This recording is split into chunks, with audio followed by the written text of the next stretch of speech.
J'ai une intervention pour l'ensemble des groupes de la majorité qui sera portée par Madame Béatrice Vessillier. Merci, Monsieur le maire, chers collègues. La taxe d'aménagement est une fiscalité de l'aménagement payée à la collectivité compétente en urbanisme par toute personne obtenant une autorisation d'urbanisme, les promoteurs immobiliers comme les particuliers, sur les immeubles de logement, les maisons comme sur les bâtiments d'activité ou de bureaux. Compte tenu du dynamisme de la construction sur plusieurs secteurs du territoire métropolitain, dont une partie de Villeurbanne, la métropole en lien avec la ville et la ville de Lyon par ailleurs, a décidé de majorer ce taux, comme le permet la loi, afin d'avoir une recette plus importante pour financer les équipements publics, comme l'a expliqué Madame Touvenot.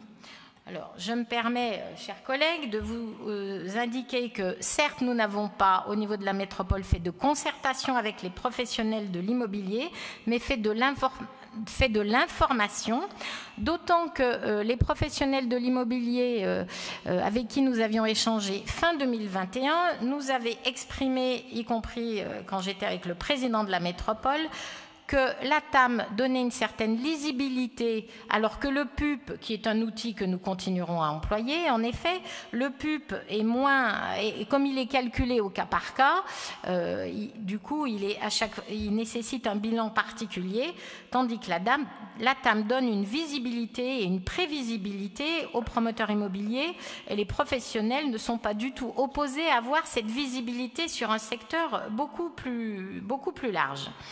Alors, cette hausse de fiscalité, comme vous l'avez dit, de 4,5 à 20%, ne doit évidemment pas se traduire par une hausse des prix des logements, des bureaux ou des locaux d'activité pour l'utilisateur final ou pour le ménage achetant un appartement.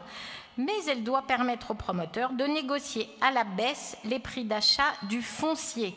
La rente foncière sera ainsi mieux redistribuée vers les collectivités plutôt que vers les propriétaires fonciers qui n'arrêtent pas depuis plusieurs années de voir leur plus-value se renchérir avec les augmentations scandaleuses des prix du foncier.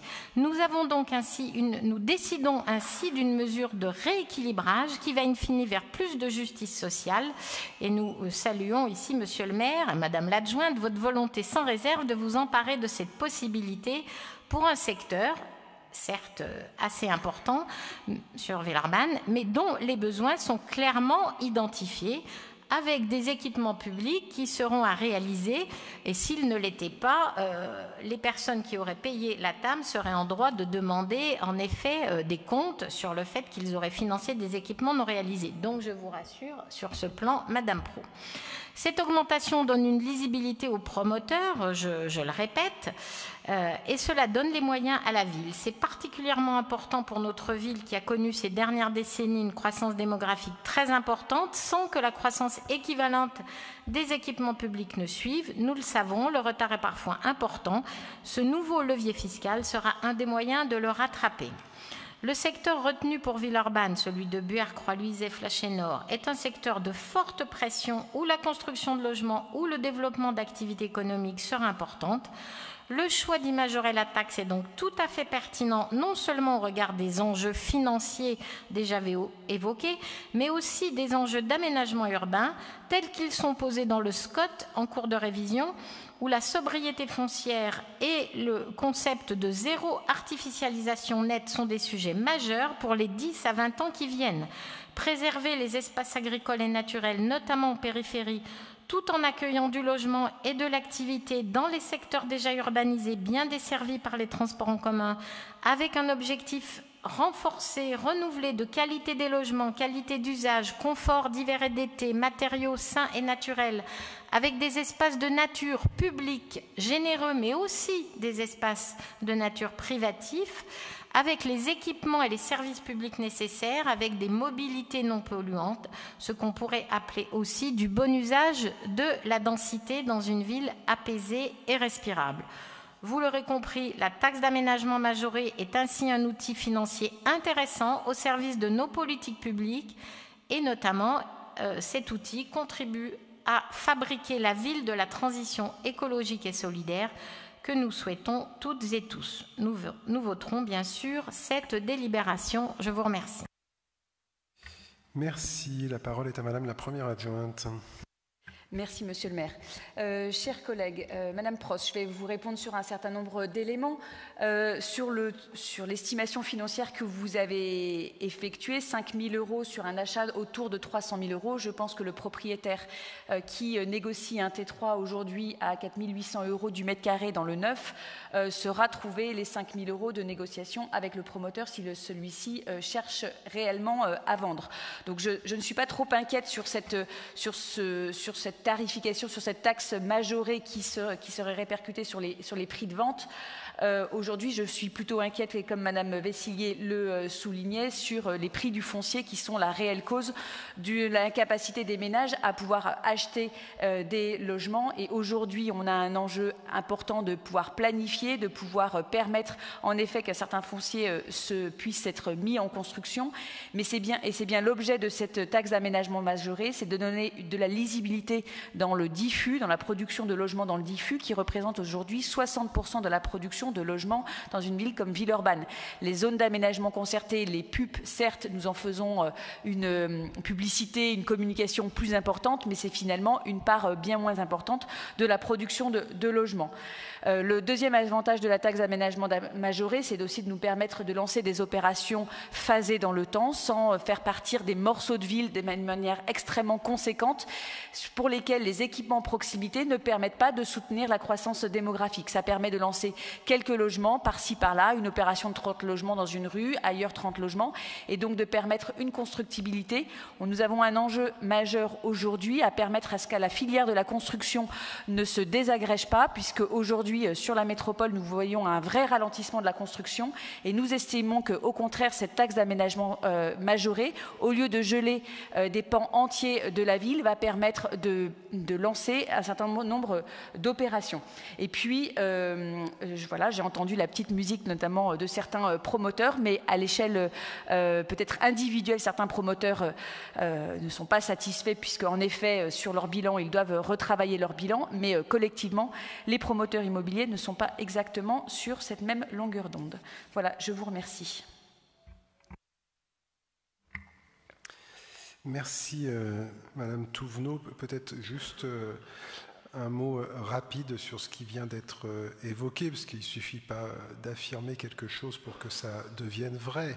Et donc le fait de dire que tout cela a été fait sans aucune concertation, ça vous appartient, mais en tout cas, la métropole et la ville considèrent qu'il y a eu des échanges avec les acteurs concernés et que si ça n'a pas pris la forme d'une concertation au sens strict du terme, ces échanges ont eu lieu. Et je voudrais aussi, parce qu'il y a un public, et puis il y a la presse qui n'est pas forcément très au fait de ce sujet extrêmement technique, que les PUP aujourd'hui mobilisent bien davantage les promoteurs dans cette fiscalité que vous évoquez, et que les participations à un PUP au mètre carré peuvent être parfois de l'ordre de 250 € du mètre carré, quand là on fait une petite diffusion rapide du chiffre que vous mobilisez, qui me semble à peu près correct, on parle de l'ordre de 60 à 70 € du mètre carré pour une fiscalité que vous trouvez extrêmement importante, en tout cas presque insupportable pour les promoteurs.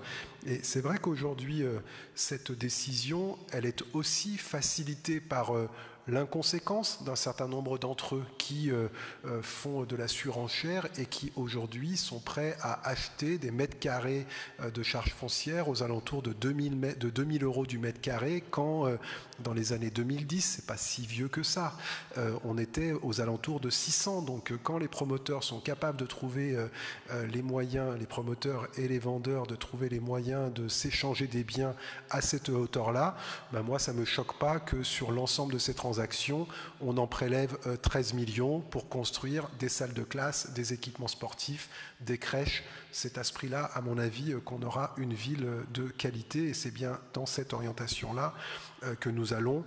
Par ailleurs, depuis que cela a été voté au Conseil de la métropole, je n'ai pas vu beaucoup de promoteurs qui allaient voir Madame Touvenot en disant « on ne va plus construire sur votre ville ».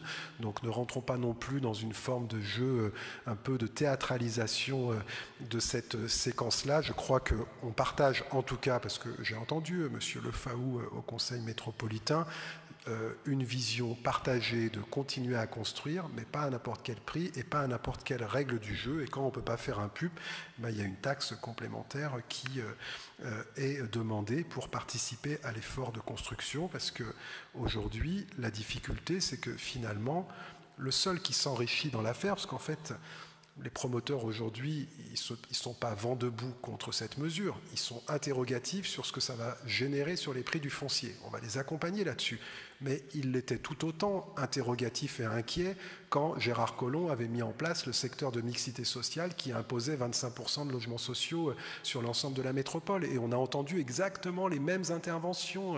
Vous allez faire payer aux autres votre effort de mixité, etc. Donc je pense qu'il faut raison garder. On va aussi regarder ce qui se passe dans les années à venir concernant la production. Mais ce que nous souhaitons, c'est que finalement, cette évolution des prix du foncier n'aille pas exclusivement dans les poches des propriétaires fonciers, mais que ça participe à l'effort collectif dans la construction des équipements qui font la qualité de cette ville. Et croyez-moi que 13 millions de recettes en perspective pour nos collectivités, c'est pas neutre dans les temps actuels. Voilà pour ce rapport concernant la taxe d'aménagement majorée. Je vais donc le mettre aux voix.